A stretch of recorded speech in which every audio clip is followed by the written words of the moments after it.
भेड़ चराते चराते नजीम को काफी समय बीत जाता है। एक दिन नजीम अपने आप को शीशे में देखता है तो वो बूढ़ा हो गया था। वो अपनी दाढ़ी को देखकर रोने लगता है। तभी शेख शीशे को तोड़ देता है। नजीम टूटे हुए शीशे से अपनी दाढ़ी बनाने की कोशिश करता है लेकिन नहीं बना पाता और बहुत खूंट खूंट कर रोने लगता है और वहाँ से भागने का डिसाइड करता है। नजीम भागते हुए एक चट्टान पर पहुँच जाता है। तभी उसकी नजर गिद्ध के झुंड पर पड़ती है जो किसी को नोच कर खा रहे थे। नजीम को दूर से कुछ दिखाई नहीं दे रहा था तो वो पास जाकर देखता है तो वहीं बूढ़ा आदमी था जो भेड़ चराया करता था। तभी उसके ऊपर जंगली गिद्ध हमला कर देते हैं। नजीम कपड़े से उन्हें भगाने की कोशिश करता है लेकिन वह नहीं भाग रहे थे और नजीम को बहुत ही बेरहमी से नोचने लगते हैं। फिर नजीम किसी तरह से उनसे दूर चले जाता है। अब अगली सुबह नजीम भेड़ चराने जाता है। वो देखता है कि उसके आसपास कोई नहीं था और वो वहाँ से भागने लगता है। तभी सभी भेड़ बकरी जोरों जोरों से चिल्लाने लगती है जिससे शेख नजीम को भागते हुए दिख जाता है। शेख उठ पर बैठकर नजीम का पीछा करने लगता है। नजीब अपना पूरा दम लगाकर भाग रहा था। तभी शेख गोली से नजीम पर हमला कर देता है। किस्मत से गोली नजीम के बगल से निकल जाती है। नजीम शेख को देखकर घबरा जाता है। शेख बड़े ही बेरहमी से नजीम के दोनों पैर तोड़ देता है। नजीम बेचारा चिल्लाता रह जाता है लेकिन शेख उस पर थोड़ा भी रहम नहीं करता और उसे भेड़ के साथ बांध देता है। अब अगली सुबह नजीम बहुत सी भेड़ को लेकर रेगिस्तान में चराने जाता है। तभी नजीम देखता है कि वहाँ पर बहुत तेज तूफान आने वाला होता है। नजीम सभी भेड़ों को लेकर सुरक्षित जगह पर ले जाने लगता है। तभी जोरों से बर्फ की बरसात होने लगती है। नजीम किसी तरह से सारी भेड़ों को एक चट्टान के नीचे लेकर आ जाता है। उसे भूख लगने पर वो अपने जेब से रोटी को निकालता है। सभी भेड़ों को भूखे देखकर रोटी को भेड़ों को खावाने लगता है और बची हुए रोटी को खुद खाता है। तभी चट्टान के अंदर नजीम को एक गुफा दिखती है। नजीम उस गुफा से होते हुए दूसरी ओर निकलता है जहाँ कोई गाना गा रहा होता है। तभी नजीम की नजर किसी पर पड़ती है। वो कोई नहीं बल्कि नजीम का दोस्त हकीम हो। वो दोनों एक दूसरे को पाकर बहुत रोते हैं। बेचारे हकीम की हालत भी नजीम की तरह हो गई थी। हकीम रोते हुए कहता है, भैया हम मर जाएंगे यही, लेकिन यहाँ से कभी नहीं भाग पाएंगे। वो दोनों एक दूसरे से बातें करते हैं कि कितने साल बीत गए लेकिन उन्हें कुछ नहीं पता। हकीम अपने शेख की आवाज सुनकर जाने लगता है और कहता है, भैया कल हम यहाँ पर ही मिलेंगे। अब अगली सुबह नजीम उठ को चराते चराते वही जगह पर आता है जहाँ उसे हकीम मिला था। हकीम दूर से कागज में कुछ लिखकर इशारा करते हुए उस कागज को रेत से दबा कर वहाँ से चले जाता है। नजीम लगड़ाते हुए भागकर उस कागज को लेने जाता है। तभी जोरों से हवा चलने की वजह से कागज उड़ जाता है। तभी नजीम का शेख वहाँ पर आ जाता है। नजीम शेख को देखकर डर के मारे बैठ जाता है। कागज उड़ते हुए एक सूखे पौधे पर गिर जाता है। नजीम डरा हुआ था कि शेख उस कागज को न देख ले। शेख सऊदी में उसे डांट कर वहाँ से चले जाता है। नजीम भागकर उस कागज को किसी तरह से पकड़ लेता है। उसमें लिखा था, भैया उस दिन शेख ने मुझे बहुत मारा लेकिन मुझे तुमसे मिलकर बहुत खुशी हुई। मैं यहाँ कुछ दिन पहले ही आया हूँ। मेरे साथ यहाँ एक अफ्रीकी है जो यहाँ के सारे रास्ते जानता है। उसने हमारी मदद की तो हम यहाँ से भाग सकते हैं। नजीम उस पत्र को पढ़ के भावुक हो जाता है। दूसरी ओर हकीम का दोस्त अफ्रीकी वहाँ से भागने का रास्ता देख रहा होता है। अफ्रीकी हकीम को रास्ता दिखाते हुए कहता है, हम उस रास्ते से यहाँ से भाग निकलेंगे। हकीम बहुत खुश होता है। नजीम उठ को चारा पानी देकर आजू बाजू देखता है, कोई उसे देख तो नहीं रहा है और उसी जगह हकीम से मिलने आता है। अफ्रीकी नजीम को गले मिलते हुए अपना परिचय देता है, मेरा नाम इब्राहिम है। हकीम नजीम को बताता है कि कुछ दिन बाद मेरे कफिम के बेटे का निगाह है, वो यहाँ पर नहीं रहेगा। जब हम मौके का फायदा देखकर भाग जाएंगे। रात के समय सभी शेख लोग चिकन की पार्टी कर रहे होते हैं। तभी गाड़ी से नजीम का शेख आता है और नजीम को खाने के लिए मिट देता है। नजीम उन बेचारे बकरियों को देखकर उस मिट को नहीं खाता। नजीम बस इंतजार कर रहा था कि वो सभी जल्दी से यहाँ से जाए। अब अगली सुबह शेख नजीम को रुखी सुखी रोटी देकर कहता है, सभी भेड़ों का ध्यान रखना, हम शाम तक आ जाएंगे। ये कहकर वहाँ से चले जाता है। नजीम उनको जाते देख बहुत खुश होता है और अपने पूरे कपड़े निकाल कर नहाने जाता है। नजीम को यहाँ आए कई साल बीत गए थे लेकिन वो कभी भी नहीं नहाया था। नजीम जल्दी से जाकर अपने वही कपड़े पहन लेता है जो वो यहाँ पहन कर आया था। उसे पेंट भी ढीला पड़ने लगा था। वो बोरे की रस्सी को निकाल कर अपने कमर में बांध लेता है और सभी उठ को चारा खिलाते हुए कहता है, मैं यहाँ से जा रहा हूँ। नजीम की बातें सुनकर उठ के आंखों से आंसू आ जाता है। नजीम को सभी भेड़ बकरी से प्यार हो गया था। वो उन्हें छोड़कर नहीं जाना चाहता था। तभी हकीम भी वहाँ आ जाता है। हकीम नजीम को कहता है, इब्राहिम बेग ले जाने को मना कर रहा है, बेग को यहीं छोड़ दो, नहीं तो उन्हें पता चल जाएगा कि हम भाग रहे हैं। नजीम उनकी जरा सी भी नहीं सुनता और खुशी के मारे बेग को लेकर लगड़ाते हुए जल्दी जल्दी भागने लगता है। यहीं से उनका सफर शुरू हो जाता है। उन्हें भागते भागते रात हो जाती है और वो लोग काफी थक जाते हैं। उन्हें बहुत जोरों से प्यास भी लगी होती है। तभी उनकी नजर एक टेंट पर पड़ती है। हकीम इब्राहिम को पानी लाने को कहता है। इब्राहिम कहता है, तुम दोनों यहाँ पर ही रुको, मैं पानी लेकर आया। इब्राहिम जल्दी से जाकर पहले तो अपनी प्यास बुझाता है और एक डोल भरकर पानी ले जाने लगता है। तभी शेख इब्राहिम को पानी ले जाते देख लेता है और उनके ऊपर गन से हमला करने लगता है। भागते समय नजीम का बेग वहीं पर छूट जाता है। वो लोग वहाँ से भागने में किसी तरह से कामयाब हो जाते हैं। नजीम नींद से जागता है और देखता है कि वो लोग भागते भागते बीच रेगिस्तान में पहुँच चुके हैं। हकीम इब्राहिम से पूछता है, यहाँ से रोड कितना दूर है? इब्राहिम बताता है, रोड यहाँ से बहुत दूर है। तभी नजीम नजीम को कुछ दूरी पर पानी दिखाई देता है। हकीम को आभास होता है कि उठ पानी पी रहा है। हकीम भागकर पानी पीने जाता है। इब्राहिम उसे मना करता है, वहाँ पर कोई पानी नहीं है। हकीम वहाँ जाकर देखता है कि वहाँ पर जरा भी पानी नहीं था, बल्कि मरे हुए ऊंट का शव पड़ा होता है। हकीम डर के नजीम को गले लगा लेता है। इब्राहिम कहता है, मैंने बोला था यहाँ कहीं भी पानी नहीं है। कुछ दूर चलने के बाद वो लोग नमाज पढ़ने बैठते हैं। तभी रेत से बहुत सारे सांप निकलने लगते हैं। इब्राहिम सांप को निकलते देखकर हकीम को दूर लेकर कूद जाता है, जिससे वो दोनों की तो जान बच जाती है। लेकिन नजीम उन सांप के झुंड के बीच फंस जाता है। नजीम उन सांप को देखकर भागने की कोशिश करता है, लेकिन इब्राहिम नजीम को हिलने को मना करता है, जिससे उसकी जान बच जाती है। ज्यादा चलने की वजह से नजीम के पैरों में छाले पड़ जाते हैं। उसे बहुत दर्द हो रहा था। इब्राहिम अपने जैकेट को निकालकर नजीम के दोनों पैरों में बांध देता है, जिससे फिर वो लोग दोबारा अपनी मंजिल के लिए निकल जाते हैं। तेज गर्मी पड़ने की वजह से हकीम बेहोश पड़कर रेत में गिर जाता है। नजीम जल्दी से इब्राहिम को बुलाता है। इब्राहिम नजीम को उत्साहित करके उठने को कहता है। हकीम गुस्से से उठकर इब्राहिम की कॉलर पकड़कर कहता है, आगे कुछ नहीं है, अगर वहाँ रुकते तो पानी नसीब होता। ये सभी भूखे प्यासे आगे की ओर निकल पड़ते हैं। अब हकीम चलने में असमर्थ था। इब्राहिम हकीम को अपने कंधे पर उठाकर आगे की ओर चलने लगता है। तभी नजीम की भी प्यास से हालत खराब होने लगती है। इब्राहिम अपने मंत्र से नजीम को सही कर देता है और उन्हें तेज गर्मी से बचाने के लिए अपने कपड़े से उन्हें छाह देने लगता है। बेचारे हकीम की हालत तो नजीम से भी खराब थी। इब्राहिम अपने पसीने को उंगली से हकीम को पिलाता है और फिर वो सभी एक साथ आगे की ओर बढ़ने लगते हैं। तभी दूर रेगिस्तान में हकीम को इमारत दिखाई देती है। हकीम खुशी के मारे दौड़कर इमारत की ओर भागता है। उसे लगता था कि वो रेगिस्तान से बाहर आ गया है। प्यास की वजह से वो सब कुछ भूल चुका था। इब्राहिम हकीम को भागने को मना करता है। हकीम इब्राहिम को धक्का देकर भागने लगता है और जमीन पर पड़े रेत को खाने लगता है, जिससे उसकी और भी हालत खराब हो जाती है। वो काफी चिड़चिड़ा बन चुका था। हकीम किसी की भी बातें नहीं सुन रहा था। तभी वह भागते भागते गिर जाता है और उसके मुंह से खून की उल्टियां होने लगती हैं। देखते ही देखते नजीम के सामने हकीम मारा जाता है। नजीम उसे मरते देख बहुत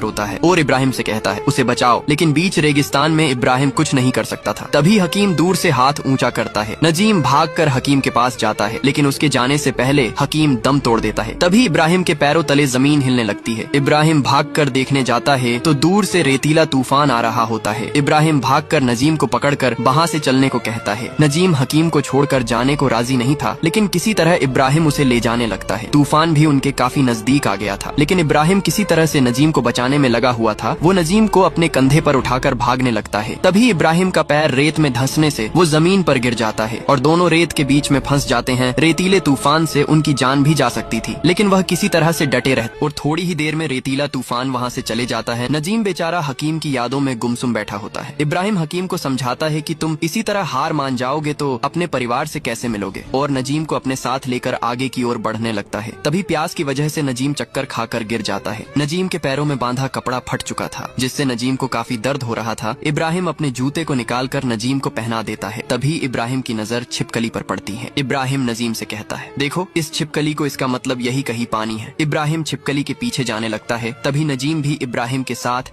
उस छिपकली के पीछे पीछे जाने लगता है। उन्हें दूर एक पेड़ दिखाई देता है। वो दोनों पास जाकर देखते हैं तो वहाँ सचमुच पानी होता है। नजीम भागकर पानी पीने जाता है। तभी इब्राहिम उसे पकड़कर पानी पीने से मना करने लगता है, क्योंकि वह पानी का दलदल था। नजीम की प्यास से हालत खराब हो गई थी। इब्राहिम कपड़े को पानी में भिगोकर नजीम को पिलाने लगता है, जिससे नजीम की प्यास बुझ जाती है। इब्राहिम को रेत में खाली शीशी की बोतल मिलती है। इब्राहिम बोतल में से रेत को निकाल कर रख लेता है। अब ये लोग फिर से आगे की ओर बढ़ने लगते हैं। भूख से इनकी हालत खराब हो चुकी थी। तभी कुछ ही देर में रात हो जाती है। अब अगली सुबह नजीम की आंख खुलती है तो उसे वहाँ दूर दूर तक इब्राहिम कहीं नहीं दिखता। तभी नजीम की नजर पानी की बोतल पर पड़ती है, जो इब्राहिम ही वहाँ छोड़कर गया था। नजीम उस बोतल को लेकर धीमे धीमे आगे की ओर बढ़ने लगता है। भूख और प्यास से नजीम पूरी तरह से टूट गया था। तभी नजीम इब्राहिम के द्वारा दिए गए पानी को पीकर अपनी प्यास बुझाता है और जल्दी जल्दी भागकर आगे की ओर बढ़ने लगता है। तभी वो रेत से फिसल कर गिर जाता है और बिना हार माने उठकर भागने लगता है। तभी फिर से वह चक्कर खाकर गिर जाता है और उसके हाथ से बोतल फिसल कर लुढ़कते लुढ़कते सड़क पर आ जाती है। आखिर नजीम किसी तरह से सड़क तक पहुंच ही गया। नजीम कुछ देर बाद होश में आता है और लोगों से लिफ्ट मांगने लगा, लेकिन किसी ने उसे लिफ्ट नहीं दी। थोड़ी देर बाद उधर से एक कार गुजरती है। नजीम चिल्लाकर उसे आवाज लगाता है। तभी गाड़ी ने रिवर्स लिया और उसमें से एक शेख निकलता है। शेख नजीम को कार में बिठाकर पीने को पानी देता है। नजीम जल्दी से पानी पीकर अपनी प्यास बुझाता है और पीछे की सीट पर ही सो जाता है। थोड़ी देर में वह सिटी में पहुंच गया। शेख ने नजीम को कार से उतारा और वहां से जाने लगा। नजीम ने हाथ